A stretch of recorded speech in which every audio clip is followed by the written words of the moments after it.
Hello everyone, अस्सलाम वालेकुम। कैसे हैं आप सब लोग। आज मेरा टॉपिक है प्री मैरिज काउंसलिंग्स क्यों ज़रूरी होती है। प्री मैरिज काउंसलिंग्स क्यों ली जाती हैं।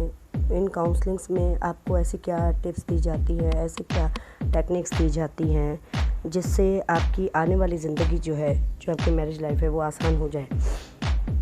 तो आज का टॉपिक जो है वो बहुत ही इंटरेस्टिंग होने वाला है। तो रिक्वेस्ट करती हूँ आप सब लोगों से, मेरे सारे दोस्तों से, प्यारे प्यारे दोस्तों से, कि मेरे चैनल को लाइक कीजिए, सब्सक्राइब कीजिए और ज़्यादा से ज़्यादा शेयर कीजिए।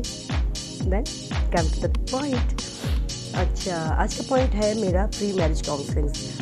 तो शादी का नाम लेकर जबकि आप अपने बारे में ये जब सोचना शुरू कर देते हैं कि हाँ ठीक है, अब मैं जो हूँ वो शादी करूँगी, जैसे सारे लोगों की शादी होती है ऐसे मैं भी शादी करूँगी और मेरी शादी के कुछ फंक्शंस होंगे जिसमें मैं बहुत प्यारी सी दुल्हन बनूंगी, जिसमें मेरे ड्रेस को देख के सब लोग बहुत इम्प्रेस हो रहे होंगे, जिसमें मेरे जो लुक्स होंगे, जो मेरा मेकओवर हुआ होगा वो बहुत ही अमेजिंग और बहुत खूबसूरत होगा। और हमेशा सब लोग जो है वो मुझे मेरे कपल के थ्रू इसी तरह याद करेंगे कि शादी में बहुत प्यारी लगी थी ढोलकी पे। उसमें हम लोग कुछ ड्रेसेस को प्लान करते हैं जिसमें हमारा अच्छा खासा अमाउंट लगा हुआ होता है। देन हम सैलून्स को सेलेक्ट करते हैं जहां हम सेटिस्फाइड होते हैं सर्विसेज से उनके, वहाँ हम जा रहे होते हैं। और घरों में जो है वो जो कार्ड छपने वाला होता है वो उस प्रिंटिंग प्रेस को ढूंढ रहे होते हैं जो सबसे ज़्यादा खूबसूरत हमारे प्रिंट करे कार्ड्स को। जब वो स्प्रेड हो तो हमारे बारे में, हमारी फैमिली के बारे में बात हो कि यार क्या ग्रैंड वेडिंग दिया हुआ था।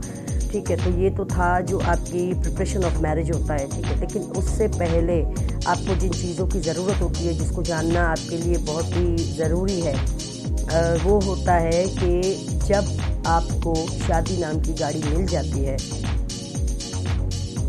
Are you a good driver.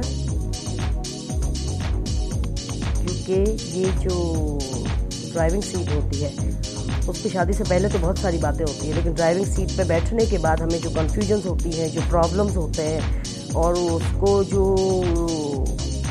Control करने के तरीके बताए जाते हैं वो बहुत ही कोई कम होते हैं। बहुत कम चीज़ें जो है वो हमारे साथ शेयर की जाए, या बहुत सारी चीज़ें ऐसी होती हैं जिनको हमने बहुत कम सोचा होता है, बहुत कम फोकस किया होता है, जिनको हम लोगों ने पहले कभी प्लान नहीं किया होता। ये वो चीज़ें होती है। शादी के लिए लड़का अच्छा होना चाहिए, अच्छी जॉब होनी चाहिए, पैसे वाला होना चाहिए, गुड लुकिंग होना चाहिए, आपकी और उसकी अंडरस्टैंडिंग होनी चाहिए। हाँ, ये सारी चीज़ें बहुत ज़रूरी हैं एक औरत के लिए, उसकी सिक्योरिटी के लिए। हमेशा पेरेंट्स इन चीज़ों को सामने ज़रूर रखते हैं कि वेल सेटल बंदे के साथ उसकी वेल सेटल फैमिली होनी चाहिए। क्योंकि जिस जगह पर आपको आगे अपनी लाइफ को उनके साथ गुजारना है, अगर उस फैमिली के अंदर कुछ ऐसी आदतें जो अच्छी या बुरी व्हाटएवर कुछ भी होती होगी तो उनको आपको सामने रखते हुए उस बच्चे की काउंसलिंग की जाती है। हमेशा जो है वो काउंसलिंग में कपल आता है हमारे पास, जब भी होगा कपल काउंसलिंग होगी। और लेकिन अगर उस कपल में से एक पर्सन को कोई इशू नहीं है और दूसरे को जैसे जैसे शादी के दिन करीब आते जा रहे हैं और जैसे जैसे आपकी दो फैमिलीज़ की डीलिंग्स शुरू होती हैं तो वहाँ से वो इश्यूज शुरू हो जाते हैं। और एक्चुअली ये शादी जो होती है वो दो लोग नहीं होते, दो फैमिलीज़ होती हैं जिनको आपको सारी ज़िंदगी लेकर चलना होता है। जो लड़की वालों का मैका होता है वहाँ से भी किसी की नाराज़गी या कोई परेशानी नहीं होनी चाहिए, और इसी तरीके से ससुराल में भी जो है वो वहाँ भी कोई परेशानी नहीं होनी चाहिए, कोई कंप्लेंट्स नहीं होनी चाहिए। इन सब चीज़ों का बैलेंस लेकर चलना और दो लोगों के ऊपर, जो दो फैमिलीज़ के ऊपर थोड़ा सा लोडेड रहता है उन दिनों में। लेकिन उससे कहीं ज़्यादा ज़रूरी होता है प्री मैरिज काउंसलिंग के लिए उस बच्ची को उन रिश्तों की अहमियत समझाना, जो कि सबसे पहला रिश्ता जो आपको दे रहा होता है वो एक हस्बैंड वाइफ का होता है या फिर एक फियांसेस का होता है। और वहाँ से आपके जब लव रिलेशनशिप शुरू होता है, ठीक है, तो उसके अंदर जब आपकी फैमिलीज इन्वॉल्व होती हैं तो उसके अंदर बैलेंस रखना और पूरी की पूरी जिम्मेदारी उस लड़की के ऊपर या उस लड़के के ऊपर ही होती है।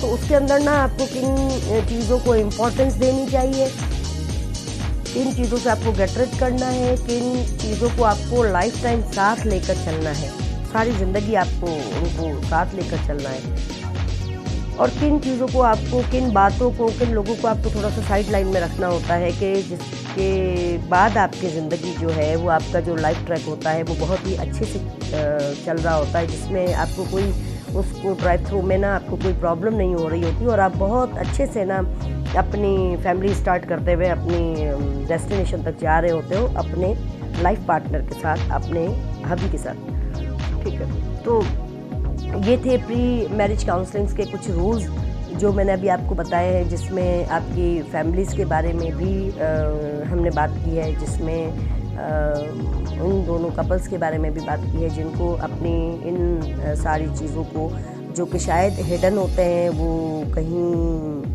घबरा रहे होते हैं, एक दूसरे से बात करना पसंद नहीं करते उन इश्यूज़ पर।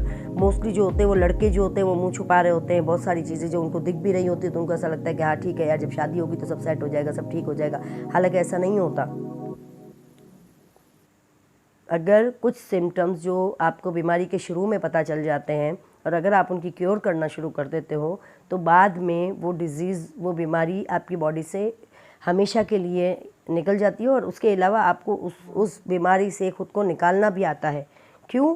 क्योंकि आपको उन सिम्टम्स के बाद एक रिपोर्ट दी जाती है, एक टेस्ट करवाया जाता है, जिसके बाद उस रिपोर्ट के अकॉर्डिंग आपको केयर करना सिखाया जाता है।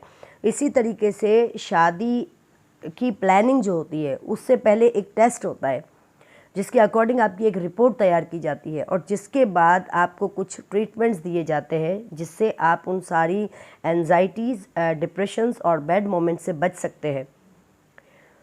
तो ये था आज मेरी प्री मैरिज काउंसलिंग का इंट्रो।